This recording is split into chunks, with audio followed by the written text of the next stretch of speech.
Liberty Commons apartment seemed safe. About as safe as this side of Columbus, Georgia, anyway.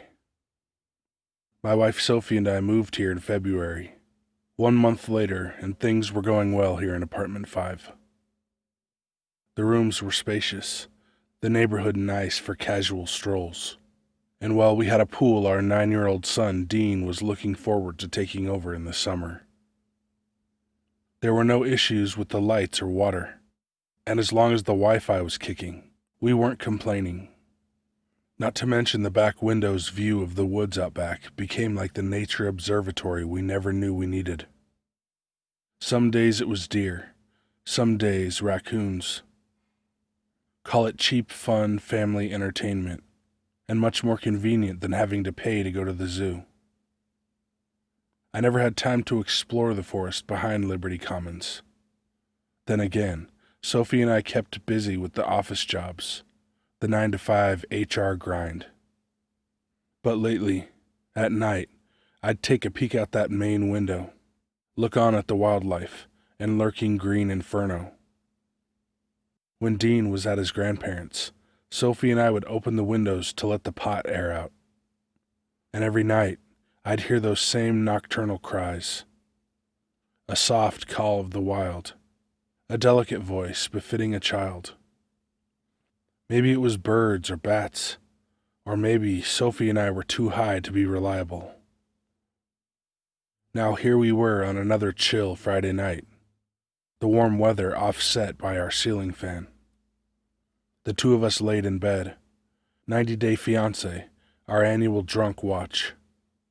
Me with my 12-pack of Coors Light, Sophie with her Pinot Grigio. The apartment cramped and crowded, but far from uncomfortable. Call it middle-class bliss.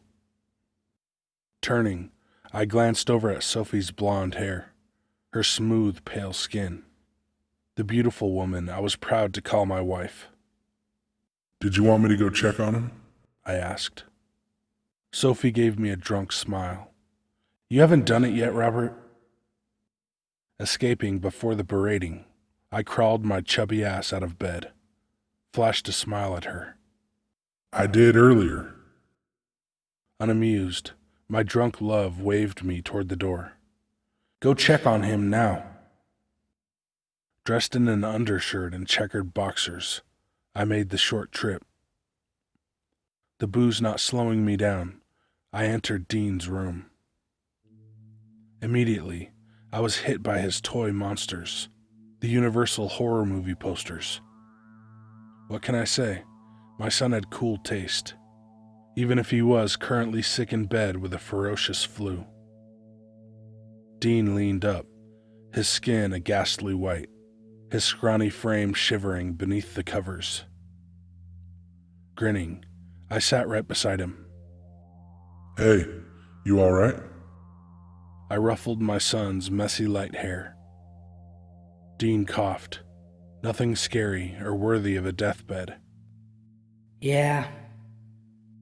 In his small hands, I saw him holding his Xbox One controller. "What you playing?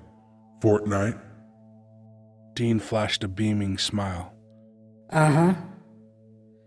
I looked toward his flat screen. Sure enough, my son was kicking ass and taking names. "Well, hey, I faced him. give him hell, Dean." I will, Daddy. He chuckled. We exchanged our high five, then I staggered out, but not until I stopped at the door. I brushed aside my curly bangs to make direct eye contact. "Hey, you remember what I said, right?" I said, in my southern drawl. Too adorable to be an adult, Dean did his best anyway. He sat up straight, stole his eyes from the screen for a momentary meeting. Our identical smiles collided. If I start feeling bad, go get you and Mama. He stated. I pointed my finger gun at him. "Exactly." Leaning in closer, I cupped a hand around my mouth. "And hey, if you stay up late, I won't tell Mom." I said in a playful whisper. Dean chuckled. All right. Get some sleep, buddy. Leave the door how I like it, Daddy. Will do. I left the door open just a crack, and then I strolled into the kitchen, still hearing the cheesy soundtrack off Dean's game. I grabbed another Coors Tallboy, my midnight medication. I popped the top, took a few reassuring swigs, got the buzz back to levels necessary for enjoying TLC with Sophie.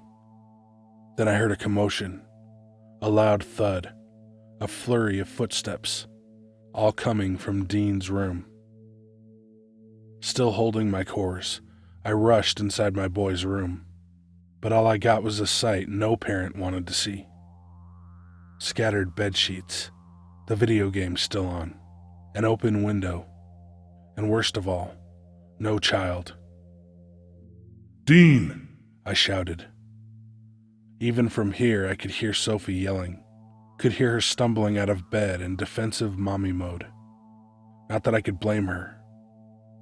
Panicking, I rushed toward the living room. Dean! Then I came to a horrified stop. Out of the corner of my eye, I saw Sophie standing still in our bedroom doorway. Sophie's mouth agape in terror, too scared to scream, just like me. I stared on at the back window. My trembling hand dropped the beer. Now Sophie and I's skin went as flush as our beloved son's. There, behind that window, stood Dean. He had a poise beyond his years. All the lights from inside further illuminated our son's immense paleness, a paleness rivaling death itself. Dean's eyes stayed on us, as did his smile of fangs. Crying out, Sophie ran straight toward him, and I followed suit. The only problem was, we had no balcony or patio. We lived on the 3rd floor.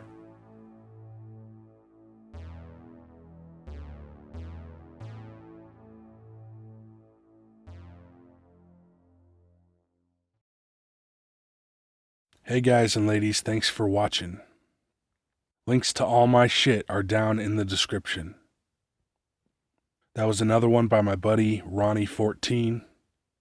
The dude's a beast. That's about it. Be good to animals, even people. Sip.